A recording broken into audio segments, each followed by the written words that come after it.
et à tous. Tout d'abord, je tenais à vous remercier pour cette invitation et saluer aussi l'initiative qui permet de mettre en avant notamment les initiatives locales et de valoriser chaque territoire. Donc le thème de mon intervention, médiation et inclusion sociale. Alors au préalable,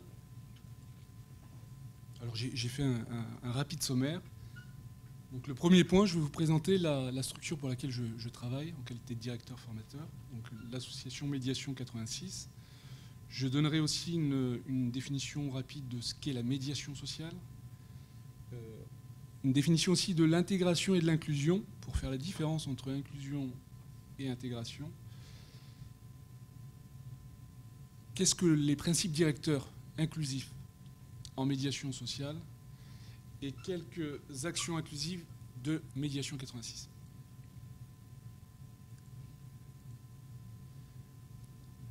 Alors l'association pour laquelle je travaille, l'association Médiation 86, a été créée en 1998. Donc son champ d'intervention, c'est la cohésion sociale et la tranquillité publique. Alors, ce sont deux champs d'intervention extrêmement liés. Quand on parle de cohésion sociale, la tranquillité publique aussi est aussi importante et vice-versa. Alors c'est une structure associative qui a des adhérents qui sont aussi financeurs. Donc vous avez la ville, le Grand Châtellerault, les bailleurs et le centre commercial Auchan et les transports urbains, l'entreprise Keolis. Et on a aussi comme partenaire financier l'État.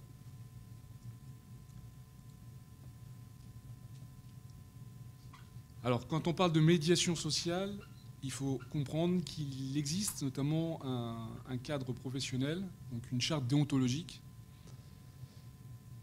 Donc, la définition de la médiation sociale, donc il y a deux principes directeurs, comme je le disais tout à l'heure, c'est aller vers et faire avec. Il existe un cadre déontologique, il existe aussi 8 registres d'intervention, alors je ne vais pas toutes les décliner parce que ça ferait un peu long. Et aussi un processus de médiation sociale. Alors quand on dit processus de médiation sociale, ce n'est pas propre à Châtellerault, il est européen. Alors qu'est-ce que la médiation sociale? Vous avez une définition. Donc la médiation sociale est définie comme un processus de création et de réparation du lien social et de règlement des conflits de la vie quotidienne, dans lequel un tiers impartial, donc appelé médiateur, tente à travers l'organisation d'échanges entre les personnes ou les institutions de les aider à améliorer une relation ou de régler un conflit qui les oppose. Donc la médiation n'est en revanche pas réduite à un simple mode alternatif de résolution de conflits, elle recouvre également des pratiques de communication dans une perspective de modification positive des rapports sociaux. Alors on verra tout à l'heure, au fur et à mesure de l'échange, les actions qu'on mène concrètement sur le territoire de Châtellerault, et donc qui concourent notamment à améliorer le vivre ensemble et créer aussi de la cohésion sociale. Alors quand on parle notamment d'intégration, j'ai voulu dissocier l'intégration de l'inclusion sociale. Alors il faut savoir que l'inclusion sociale, on est plutôt sur quelque chose qui est plutôt nouveau dans le cadre de sa définition. Donc la notion d'inclusion sociale a été utilisée par le sociologue allemand Niklas Luhmann pour caractériser les rapports entre les individus et les systèmes sociaux. Donc l'inclusion sociale est considérée comme le contraire de l'exclusion sociale, ça je pense que vous l'aurez compris. Alors un petit schéma pour dissocier l'intégration de l'inclusion. Vous avez le schéma de l'intégration. Donc, dans le cadre d'une organisation, vous avez différentes composantes et on intègre, là en l'occurrence, les personnes dans l'organisation. L'inclusion sociale, c'est inclure les personnes telles qu'elles sont, accepter la personne et son point de vue dans le cadre des organisations. Donc ça, c'est valable dans tous les domaines. Alors, on parle notamment d'intégration dans le cadre des processus RH en entreprise. Donc comment accueillir de la meilleure manière le nouveau collaborateur, mais c'est aussi valable pour l'habitant, c'est aussi valable pour le commerçant, c'est aussi valable pour les collégiens, pour les lycéens.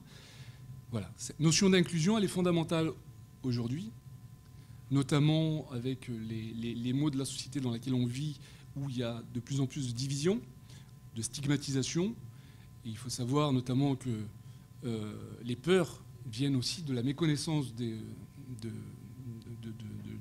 personnes qu'on a en face de nous, et ce qui crée aussi de la stigmatisation, pardon, et aussi de la division.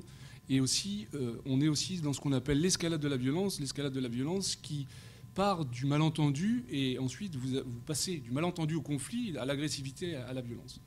Et à un moment donné, pour éviter d'être dans une société violente, il faut communiquer, il faut apprendre à se connaître, et il faut être aussi dans un processus inclusif. Et donc la médiation sociale, notamment sur Châtellerault, elle vise notamment à inclure toutes les personnes, quelles qu'elles soient, en acceptant la personne, mais aussi son point de vue. Alors par exemple, j'extrapole un peu, au collège, donc, on forme les élèves à la médiation. Au collège Jean Massé, on forme les élèves à la médiation depuis 2014. Vous allez au collège Jean Massé, vous avez des médiateurs. Donc quand un élève est en désaccord avec un autre élève, et il le manifeste par du conflit, par du mécontentement, par de la colère, et ensuite des bagarres, comme partout, malheureusement, eh bien l'adulte, le conseiller principal d'éducation, propose à ses élèves d'aller en médiation. Donc il sollicite le médiateur, qui est un collégien, et lui propose une médiation, et donc les élèves sont libres d'accepter ou de refuser. On est aussi sur du libre consentement en médiation. Donc les élèves ensuite vont en médiation. Le médiateur, qui est un collégien qui est formé et qui a un diplôme en médiation, donc c'est aussi en termes de valorisation important pour l'élève, reçoit les deux élèves dans une pièce, et donc il distribue la parole, il est dans une posture de médiateur, de neutralité, il utilise aussi des techniques de communication à travers l'écoute active, la reformulation, et une technique en termes de résolution de conflits qu'on appelle, qui est aussi de la communication non violente, c'est la technique de l'OSBD, observation, sentiment, besoin, demande. Et donc quand vous gérez un conflit, vous savez que enfin vous ne savez pas peut-être, mais en tout cas, le conflit, contrairement au malentendu, le malentendu ou le problème est rationnel, le conflit il est émotionnel. Donc vous ne pouvez pas traiter un conflit sans prendre en considération la part d'émotions et faire en sorte que la personne ou l'enfant ou l'élève s'exprime sur ses émotions. Sinon, ça revient. Donc ça, c'est un exemple de médiation, mais je vais continuer mon propos et au fur et à mesure, vous expliquer aussi les différentes actions inclusives qu'on développe sur Châtellerault. Donc les principes directeurs inclusifs en médiation sociale, je le disais tout à l'heure en préambule, c'est l'aller vers et faire avec. Donc les médiateurs, qui sont salariés de l'association médiation, leur lieu de travail, c'est où? C'est la rue. C'est aller à la rencontre des habitants, aller à la rencontre des différents partenaires. C'est aussi associer la mission locale, Pôle emploi, les entreprises du territoire. Alors, aller vers l'usager, l'habitant dont on sait que l'essentiel de sa difficulté est de ne plus se déplacer, même pour valoir un droit légitime, de fuir, car la gestion d'un conflit nécessite d'affronter la réalité. C'est quelque chose de compliqué, de complexe même. Donc c'est faire aussi avec les personnes et non à leur place, car seule l'autonomie et la responsabilisation trouvent les solutions durables aux problèmes. On a tendance à dire oui, moi j'ai la solution et puis voilà, ça va se passer comme ça. Et ça, malheureusement, c'est très vrai à l'école, et au collège, et au lycée, etc. C'est-à-dire qu'on privilégie la sanction et la réponse, c'est-à-dire que l'adulte a la solution, alors que c'est sa vision des choses et qu'il n'a pas forcément la solution adaptée. Et qu'à un moment donné, c'est important, en médiation, il faut savoir que en médiation, quand on propose une médiation, à aucun moment, le médiateur ne propose des solutions. Ce sont les parties qui trouvent leurs solutions. Le médiateur va encourager, à travers les techniques de communication, à faire émerger des hypothèses de solutions. Mais ce n'est pas lui qui propose. Donc les Canadiens, notamment, on parlait du Canada tout à l'heure, et bien évidemment les Canadiens sont pionniers dans beaucoup de domaines, et en médiation, ils sont vraiment en avance. Et donc au Canada, en France, depuis un certain temps, sur le modèle canadien, on développe le pouvoir d'agir des habitants. C'est redonner la place à l'habitant, parce que l'habitant fait partie de la société, et que l'habitant a aussi énormément de choses à dire en qualité de citoyen, et il a aussi des solutions, et voilà, donc il faut aussi se baser sur l'habitant, sur le citoyen, ça va de soi. Alors, quand on parle d'inclusion sociale, c'est aussi se mettre c'est développer ce qu'on appelle le cercle vertueux. Aujourd'hui, malheureusement, il y a beaucoup la société va mal, vit mal. On est plutôt dans le cercle vicieux que dans le cercle vertueux. En étant dans une démarche ou dans un processus inclusif ou d'inclusion sociale, voilà, c'est inverser la roue du cercle vicieux dans un cercle vertueux. Alors c'est compliqué, certes, évidemment, c'est bien évidemment compliqué, ça je vous l'accorde. C'est un travail de tous les jours, c'est aussi un état d'esprit, c'est une philosophie, ça ne se décrète pas. Alors on peut bien évidemment former à la médiation sociale, et on le fait. Beaucoup de partenaires forment à la médiation sociale. Nous, par exemple, on est adhérents à Châtellerault de France Médiation, qui est une structure un peu, entre guillemets, la fédération des acteurs de la médiation sociale. Mais en tout cas, aujourd'hui, si on veut trouver des solutions pérennes, notamment pour la société de demain, et notamment pour la jeunesse, c'est d'être dans une démarche d'inclusion sociale. Alors quand on fait un peu de la sociologie primaire, on définit notamment 3 triptyques, c'est le quartier, la famille et l'école. Alors nous on intègre une nouvelle donnée, c'est l'entreprise. L'entreprise doit faire partie de la société. Aujourd'hui ce qui se passe, c'est que vous avez le monde du travail, l'entreprise et puis les quartiers. Ce sont 2 mondes qui ne se connaissent pas, donc à un moment donné, comment on fait pour que ces deux mondes se rencontrent? Il faut intégrer les entreprises aux initiatives locales. Donc par exemple, pour illustrer mes propos, nous sur Châtellerault, on développe ce qui s'appelle le Cité Sport et Insertion. Donc cette année, on a mis en place la 10e édition. Qu'est-ce que c'est le Cité Sport et Insertion, pardon. Donc à travers le sport, on développe des compétences et des savoir-être. Des compétences qui sont transférables dans le monde de l'emploi. Donc, on met en place une journée autour du sport, mais aussi avec un atelier autour de l'insertion, pour ramener les jeunes à conscientiser que le sport permet de développer des compétences transférables et savoir-être. Quand je fais une recherche de formation, pour les 3e, ils sont concernés, les stages d'observation de 3e, donc c'est des stages d'une semaine, et puis là, les pauvres 3e, ils sont un peu perdus, livrés à eux-mêmes, ils ne savent pas comment s'y prendre, donc, et nous, on leur dit, attendez, mais certes, tu n'as pas d'expérience professionnelle, c'est normal, tu es tout jeune, mais tu fais du sport. Oui, je fais du sport. Tu fais quoi comme sport? Du foot. Ok. Tu ne penses pas que quand tu fais du foot, tu développes des compétences ou des savoir-être? Allez, vas-y, réfléchis un petit peu. Donc on l'amène à réfléchir, à conscientiser un peu. Et donc là, oui, je travaille. Le foot, c'est vrai que c'est collectif. Donc c'est collectif. En entreprise, qu'est-ce qui se passe? Il y a le travail en équipe. Okay, le collectif, au foot, il n'y aurait pas des similitudes avec le travail en équipe? Oui, effectivement. Donc tout ça à travers notre journée Cité Sport et Insertion, on convie et donc participe Pôle emploi, participe aussi la mission locale, l'école de la deuxième chance, l'entreprise Keolis, donc son directeur fait de la simulation d'entretien. Donc ces journées-là, elles sont vraiment importantes. Et donc c'est pour revenir à ce que je disais tout à l'heure, dans le cadre de un peu la sociologie primaire, de dire quartier, famille et puis éducation nationale, incluant aussi l'entreprise, de manière à ce que pour les jeunes, notamment moins jeunes, l'entreprise ne soit pas un monde où ouvrir les portes, c'est compliqué. Et ce qui se passe après, de l'autre côté, c'est que les chefs d'entreprise, par moments, ils ont aussi des difficultés à recruter. Et aussi, on parle, lors de colloques, la génération YZ, ils ne restent pas en place. Ils sont aussi, c'est la génération zapping, etc., etc., etc. Alors, par rapport aux actions inclusives qu'on développe notamment en médiation scolaire, en médiation sociale, pardon.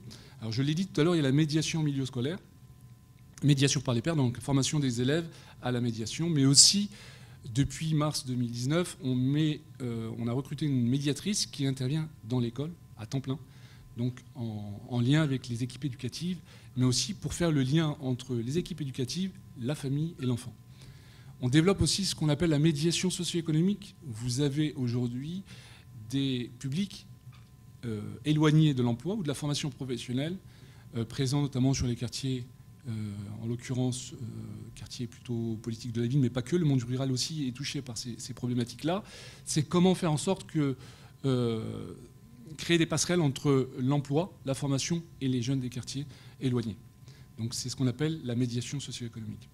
La médiation conflit de voisinage, vous l'aurez compris, hein, c'est deux voisins qui ne se parlent plus, et donc le bailleur ou les habitants font appel au médiateur pour dénouer le conflit. La médiation par le sport, cité sport insertion, je l'ai dit tout à l'heure, on développe aussi la boxe éducative, le cité sport en bas d'immeuble. La boxe éducative, contrairement à la bagarre de rue, c'est amener le jeune aussi à travers cette initiation en boxe éducative à reprendre des notions de respect avec le médiateur qui est un ancien boxeur. Et donc on voit les résultats, notamment, c'est un moyen, la boxe éducative, c'est un outil, c'est un levier donc, qui permet de régler pas mal de désaccords. La médiation itinérante, qu'on appelle médiacité, donc qui est inspirée de la médiation nomade, qui a été développée et créée par Yazid Kerfi, qui est consultant en violences urbaines et qui est aussi médiateur. Donc médiacité, c'est quoi? Alors, on a un camion qui a été customisé, sérigraphié par des jeunes de quartier. Et donc là, on va en pied d'immeuble à des horaires décalés, à des jours ou horaires où il n'y a plus personne sur les quartiers. Donc les partenaires, les travailleurs sociaux ne sont plus présents. Hein. Le soir, il n'y a plus personne, excepté les services de police, sécurité. Et donc les médiateurs, avec leur outil, qui est le médiacité, ont du matériel, préparent un café, il y a table de ping-pong, etc., des petits fauteuils, des petits canapés, un barnum. Et c'est l'aller vers et faire avec. On invite les habitants à venir. Les habitants, donc on est aussi sur des objectifs intergénérationnels. Et on provoque ce qu'on appelle des rencontres positives. Et ça, tous ces éléments que je vous cite, les actions inclusives, on est dans une démarche d'inclusion sociale. Pourquoi? Parce qu'aujourd'hui, vous avez d'un côté les adultes, d'un côté les jeunes. Il y a des peurs, bien évidemment.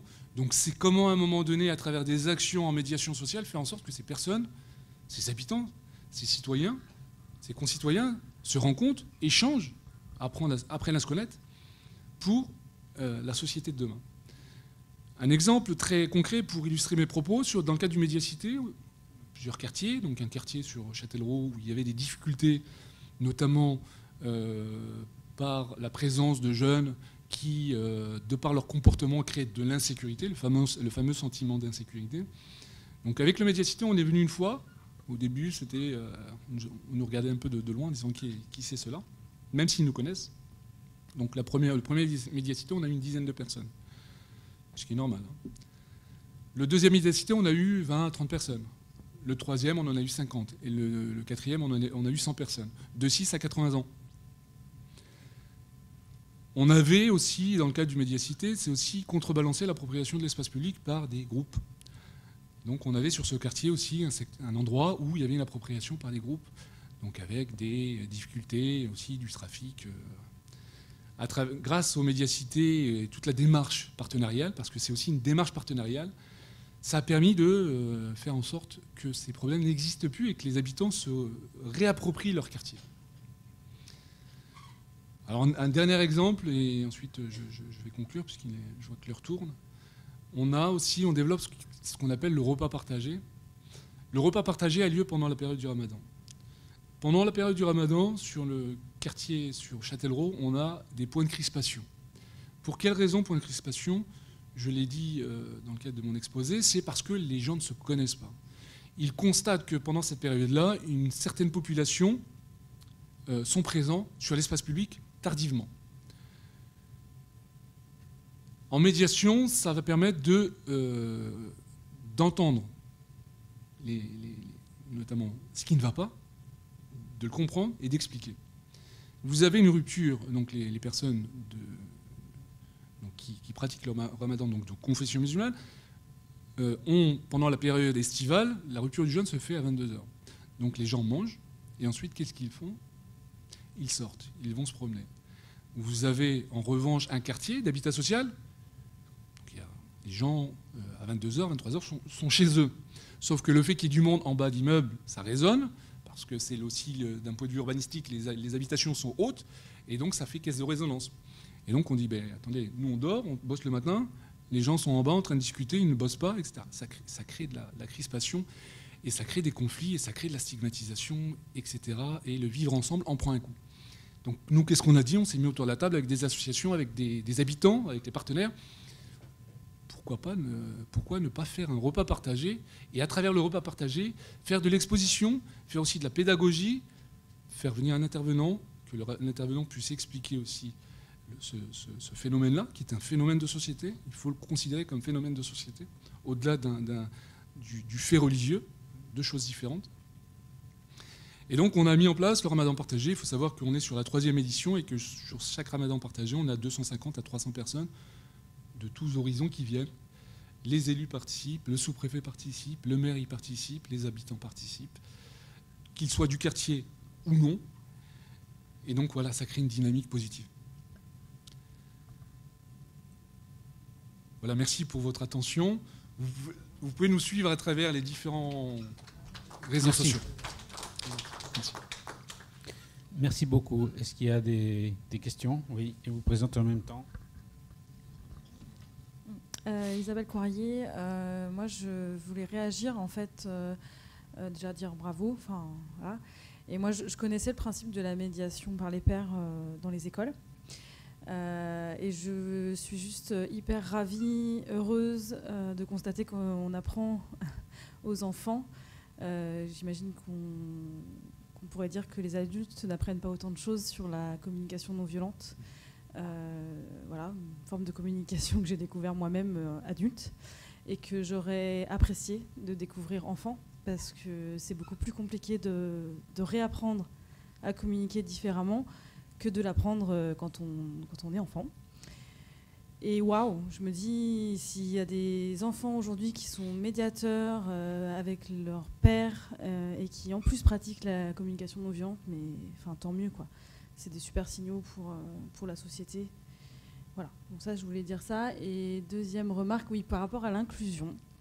Du coup, vous avez dit, l'inclusion, c'est accepter les personnes telles qu'elles sont et du coup, faire en sorte qu'elles soient dans le nuage de personnes et finalement que tout le monde soit au même niveau. Et je m'interrogeais par rapport à l'intégration, qui pour moi résonne plus comme le contraire de l'inclusion, en disant, en fait, on cherche à intégrer les personnes et qu'elles deviennent les mêmes que les autres et qu'on gomme en fait les différences. Et voilà, je m'interrogeais par rapport à cette définition qui me semble n'est pas tout à fait ça en fait sur le schéma.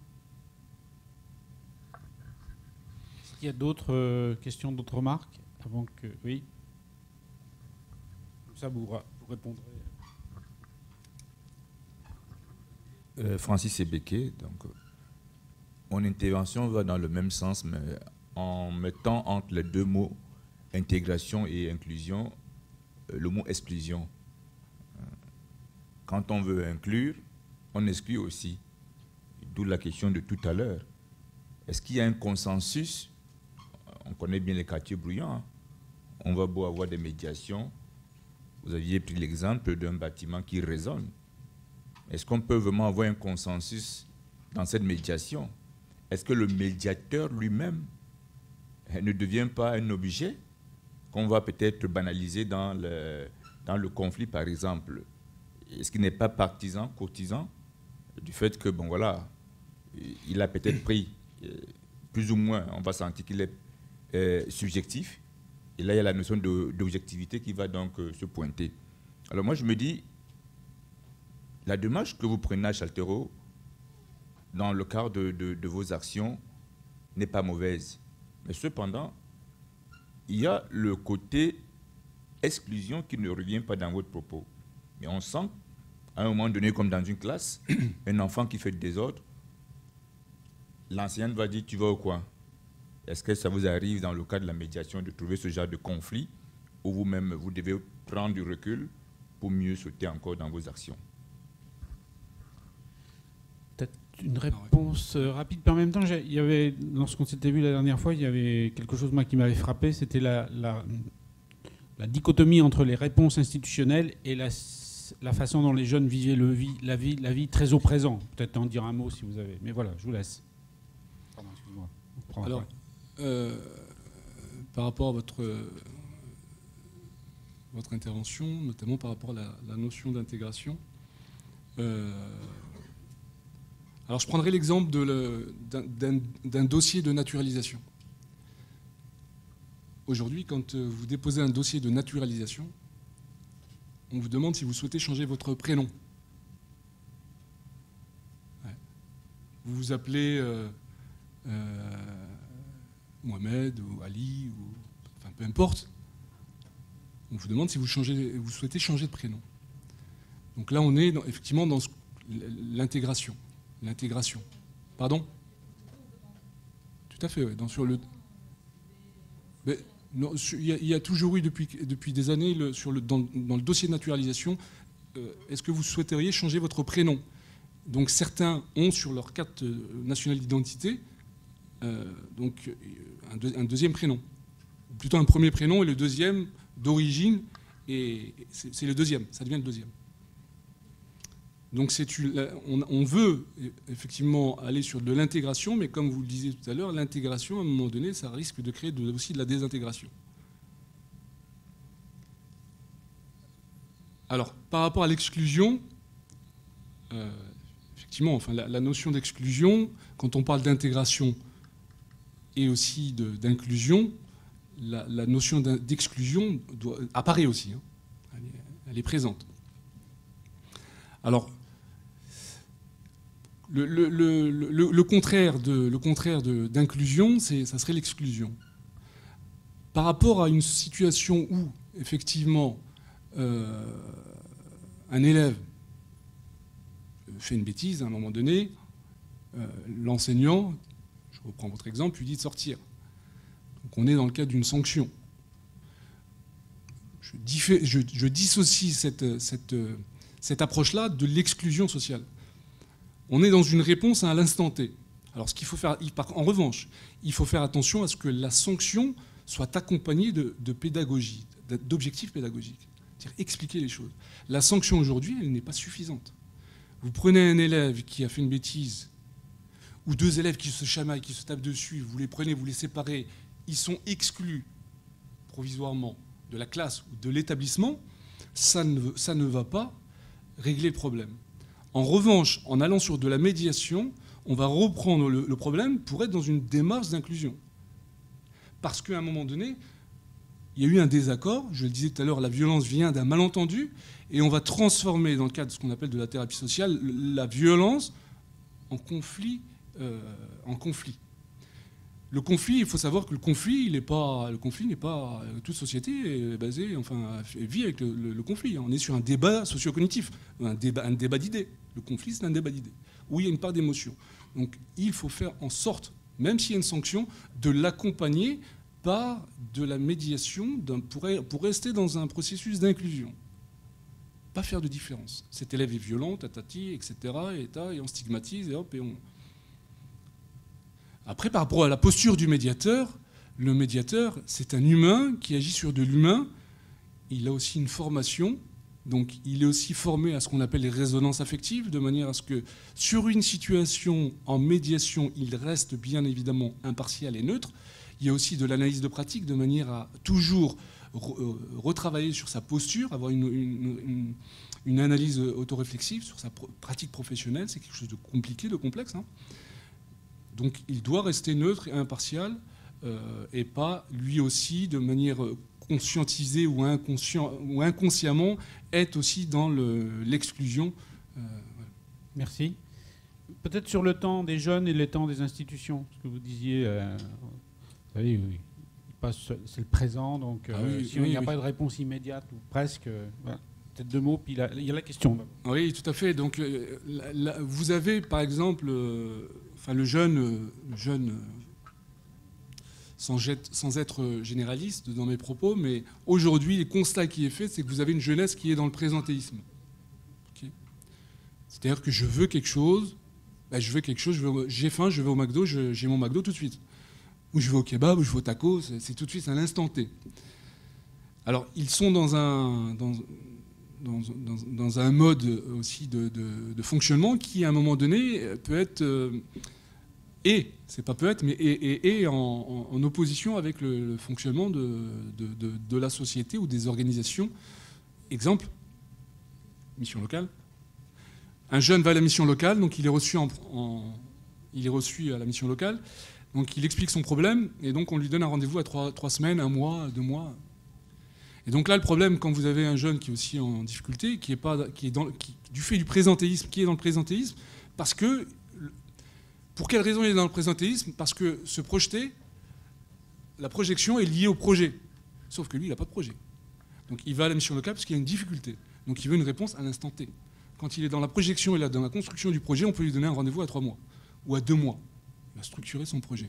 Mais c'est la raison pour laquelle la mission locale a fait un travail intéressant.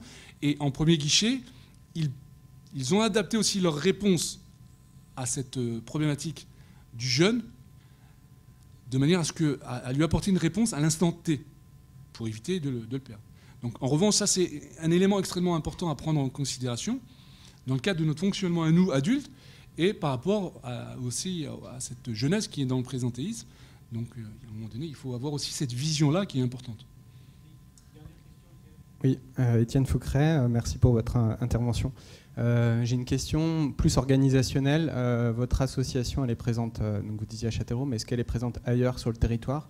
Et combien vous êtes à travailler dedans? Alors, l'association est présente que sur Châtellerault. 9 salariés. Donc, un directeur, une assistante RH et 7 médiateurs qui interviennent du mardi au samedi de 11h à minuit. Et par contre, avec des structures qui ne dépendent peut-être pas de France Médiation, mais on a par exemple un peu un équivalent à Angoulême, qui a travaillé avec vous d'ailleurs, je crois. Qui dépend de France Médiation, enfin qui est adhérente de France Médiation. Voilà. Aussi, et puis il y a aussi des quartiers, je pense au quartier des Capucins à Thouars, voilà. Après, en tous les cas, merci. Merci beaucoup.